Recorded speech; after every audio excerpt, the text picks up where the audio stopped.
สวัสดีครับวันนี้ผมมีเครื่อง CNC 2 เครื่องมาแนะนำให้ท่านผู้ชมได้ลองตัดสินใจดูนะครับว่าน่าซื้อไปใช้หรือเปล่าครับสำหรับเครื่อง CNC เครื่องนี้ท่านผู้ชม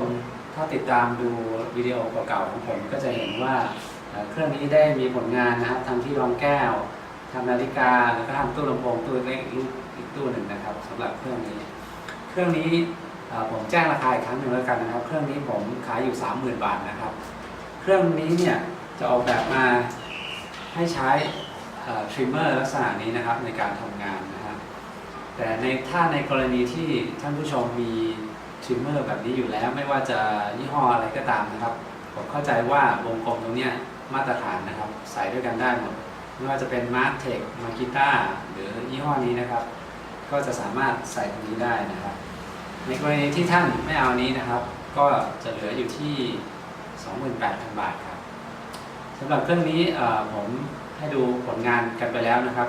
ลองติดตามดูวิดีโอเก่าก่อนหน้านี้นะครับทำลำโพงนะครับแล้วก็ทำที่รองแก้วนะครับสำหรับเครื่องนี้นะครับจุดเด่นของเครื่องนี้ก็คือความยาวแนวนี้นะครับก็จะสามารถกัดชิ้นงานได้19นะครับแนวขวาง19นะครับแนวยาว48เซนก็สามารถกัดชิ้นงานได้ยาวนะครับส่วนความสูงนะครับได้ 3.5 เซนครับผมต่อไปเครื่องนี้ผมขอแนะนำเครื่องนี้บ้างเครื่องนี้นะครับจุดเด่นของเครื่องก็คือโครงสร้างเป็นอลูมิเนียมทั้งหมดเลยนะครับพื้นที่ทำงานจะอยู่ที่แนวขวางครับ 18.5 เซนส่วนแนวยาวได้ 25.5 เซนครับผมส่วนแนวตั้งนะครับหรือแกน Z นะครับจะได้ 5 ถึง 8 เซนนะครับทำไมถึง 5 ถึง 8 เซนเพราะตัวนี้เราสามารถขยับได้อีกในกรณีที่ท่านมีชิ้นงานสูงนะครับผมยกตัวอย่างอย่างนี้นะครับถ้า 5 เซนก็อันนี้ลงไปสุดนะครับแต่ถ้า 8 เซนก็ยกขึ้นมาอีก 3 เซนนะครับก็จะวางชิ้นงานชิ้นใหญ่ได้แล้วก็แผ่นน็อตล็อกนะครับสำหรับรุ่นนี้นะครับเช่นเดียวกันครับผมบอกราคาก่อนเครื่องนี้ขายอยู่ 35,000 บาทนะครับในกรณีที่ท่านไม่เอาตัวนี้นะครับลดไปอีก 2,000 ก็เหลือ 33,000 บาทนะครับในกรณีที่ท่านมียี่ห้ออื่นอยู่แล้วนะครับหรือว่ามีทริมเมอร์แบบนี้อยู่แล้วก็ไม่ต้องซื้อตัวนี้จากผมไปนะครับท่านคงสำรวจได้นะครับว่าอุปกรณ์เหล่านี้นะครับมีขายทั่วไปนะครับไม่ว่าจะเป็นโฮมโปรไทยวัสดุหรือที่อื่นๆนะครับที่ขายเครื่องมือช่างนะครับสำหรับวันนี้นะครับผมจะสาธิตการสร้างตู้ลำโพงตู้เล็กๆนะครับกับเครื่องนี้นะครับเครื่องนี้ท่านเห็นผลงานไปบ้างแล้ววันนี้เรามาดูผลงานของเครื่องนี้กันครับวันนี้น้องพิมพ์ได้ออกแบบอะไรไหมครับเชิญให้ผู้ชมได้ดูหน่อยครับวันนี้ออกแบบตู้ลำโพงค่ะที่จะมีดอกลำโพง2 ดอกนะคะหน้าตาของลำโพงเนี่ยจะเป็นเหมือนพิมพ์เรียกว่าคุณลุงหนวดค่ะ มีตา2 ข้างไว้สำหรับติดดอกลำโพงตรงนี้นะคะแล้วก็ตรงนี้แล้วก็แกะสลักเป็นตกแต่งเป็นรูปมีคิ้วมีปากแล้วก็มีหนวดค่ะสี่เหลี่ยมตรงนี้นี่เครื่องจะไม่แกะนะคะที่เราทำไว้เนี่ยเพื่อไว้เป็นไกด์ไลน์สำหรับตอนออกแบบเฉยๆค่ะจะได้ดูว่ามันอยู่ในระนาบเดียวกันแล้วค่ะครับผมงั้นเดี๋ยวเราไปดูการสาธิตการกัดตู้ลำโพงตู้เล็กๆกันเลยครับพร้อมค่ะครับใช้ชูชีโร่แล้ว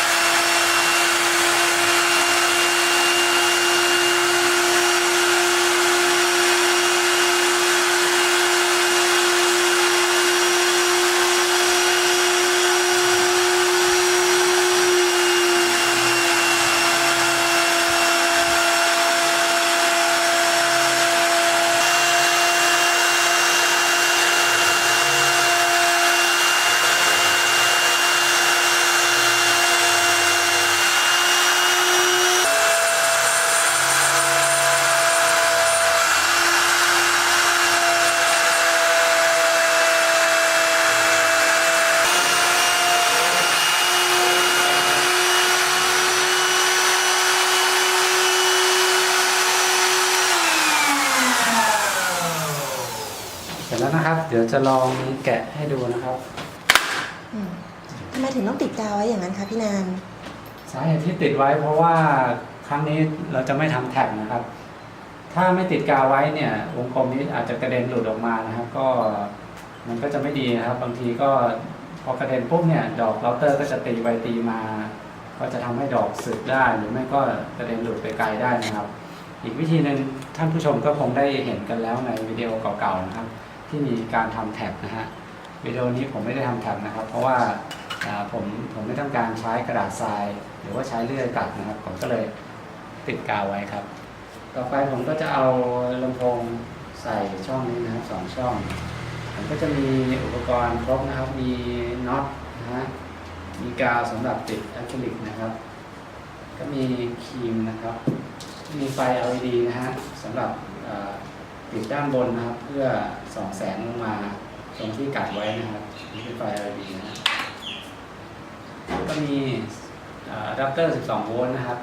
เพื่อใช้กับ LED ชุดนี้นะครับแล้วเสร็จแล้วผมจะลองต่อให้ดูนะครับ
ตอนนี้ตู้ลำโพงขนาดเล็กก็ทำเสร็จแล้วนะครับ โดยใช้ CNC เครื่องนี้นะครับ